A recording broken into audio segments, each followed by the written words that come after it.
خیلی خوش اومدید به یه ویدیو دیگه از کانال سینماگرام. امروز قراره بریم سراغ فصل دوم یکی از جنجالی ترین و پرهیجان ترین سریال‌های چند سال اخیر، بازی مرکب یا همون اسکوید گیم خودمون. سریالی که فصل دومش همین دیروز پریروز منتشر شد و 7 قسمته و هر قسمت هم حدوداً 1 ساعت، که خب همین باعث میشه 7 ساعت مدام از کار و زندگی در بیاییم و بدون هیچ استراحتی تا دقیقه آخر این سریال جذاب رو ببینیم.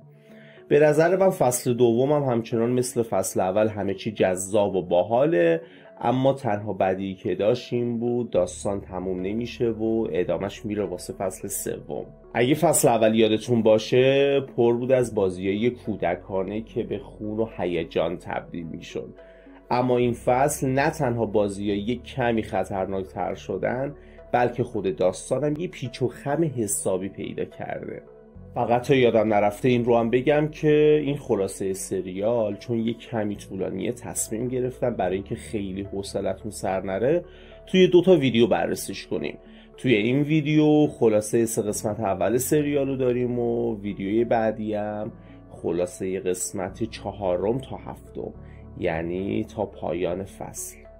قبل از اینکه بریم سراغ ادامه ویدیو یادتون نره که کانال رو ساب کنید و زنگوله رو بزنید تا ویدیوی بعدی ما رو از دست ندید. اگه از این خلاصه هیجان انگیز لذت بردید حتما لایک کنید و نظرتون رو زیر همین ویدیو برامون بنویسید. خب آماده اید؟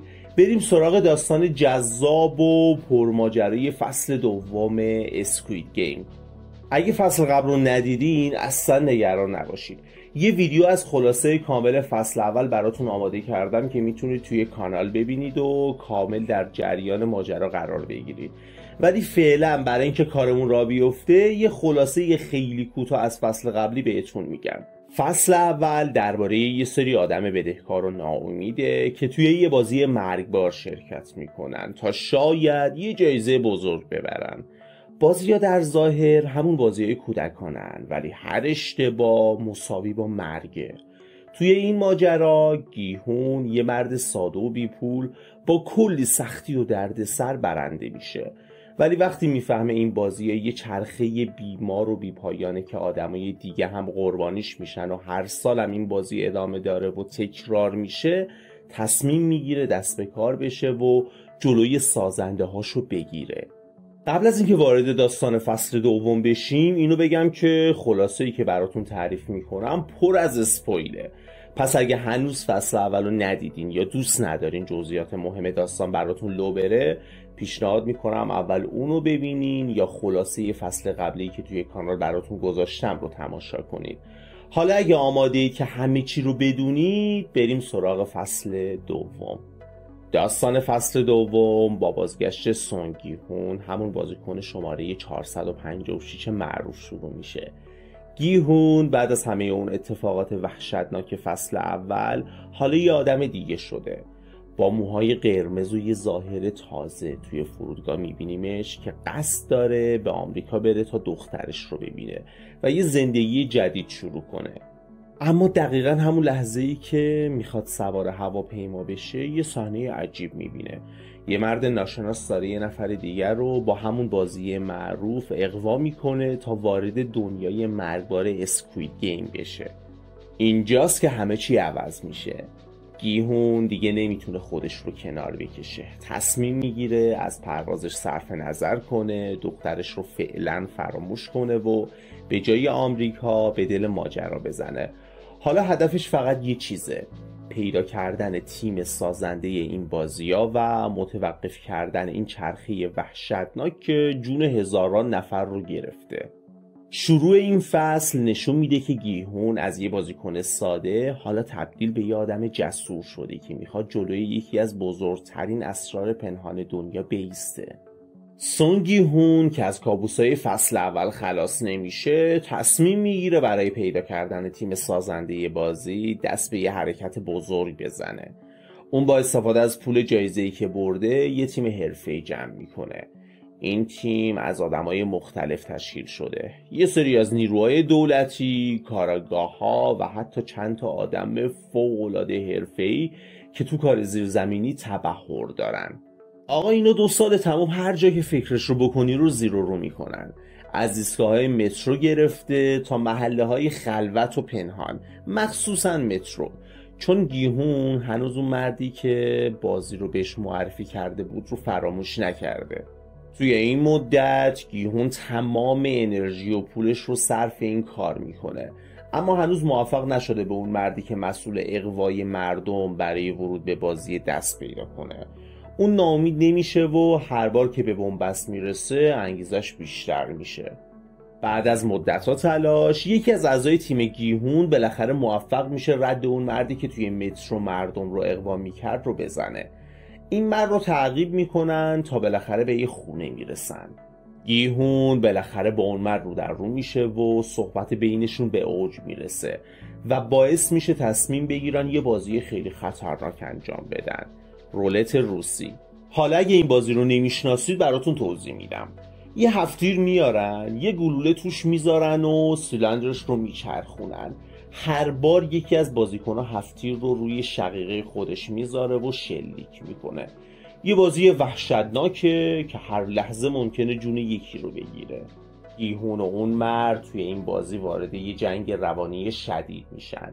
هر بار که ماشه کشیده میشه و شلیک نمیکنه، تنش بیشتر و بیشتر میشه.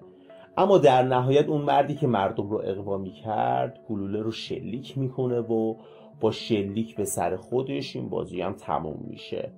بعد از کشته شدنش گیهون از توی جیبش یه دعوتنامه پیدا میکنه که میتونه باهاش با تیم سازنده بازی ملاقات کنه. توی ادامه داستان گیهون تیم خودش رو قوی تر میکنه تا جلوی سازنده های بازی رو بگیره.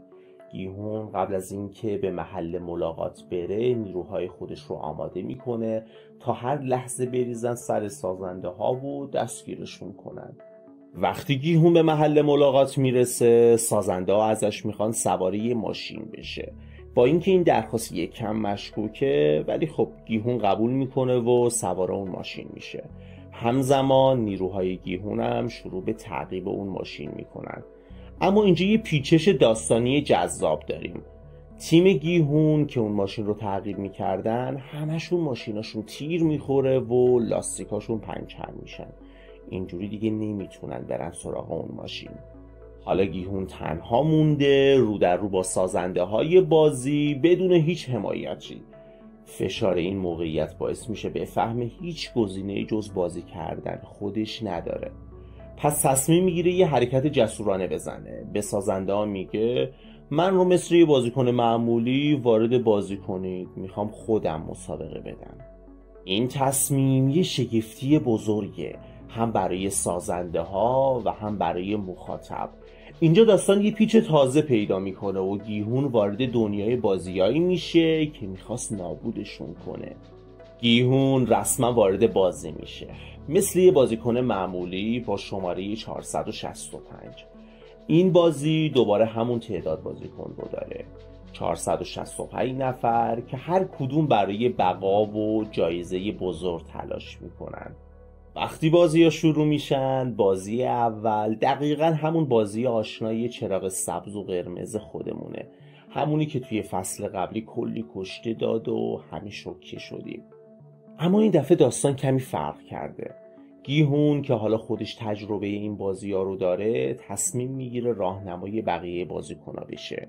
قبل از اینکه بازی به اوج هیجانش برسه به بقیه توضیح میده که این بازی فقط یه مسابقه ساده نیست.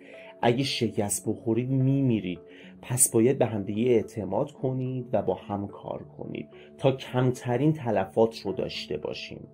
با این حرفاش فضای بازی رو تغییر میده.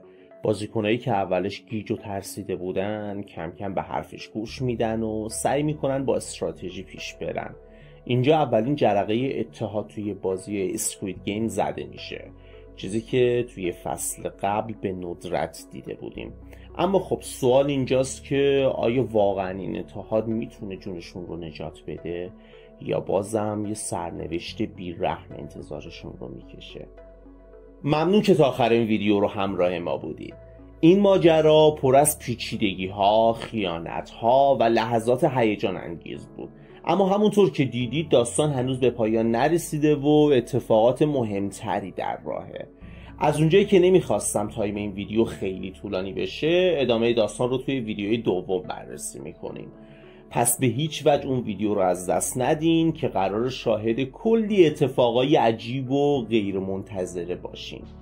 اگه از این ویدیو خوشتون اومد یا نظری درباره این سریال دارید، حتما توی کامنت ها برامون بنویسید. به نظر شما گیهون میتونه توی این فصل بالاخره عدالت رو برقرار کنه یا بازی به مسیر تاریک‌تری کشیده میشه؟ و در نهایت یادتون نره که کانال رو ساب کنید و زنگوله رو بزنید تا از ویدیوهای جدیدمون جا نمونید. توی قسمت بعدی سراغ ادامه این داستان و تحلیل عمیق‌تر سریال میریم. تا اون موقع مراقب خودتون باشید و از تماشای فیلم و سریالای جذاب لذت ببرید.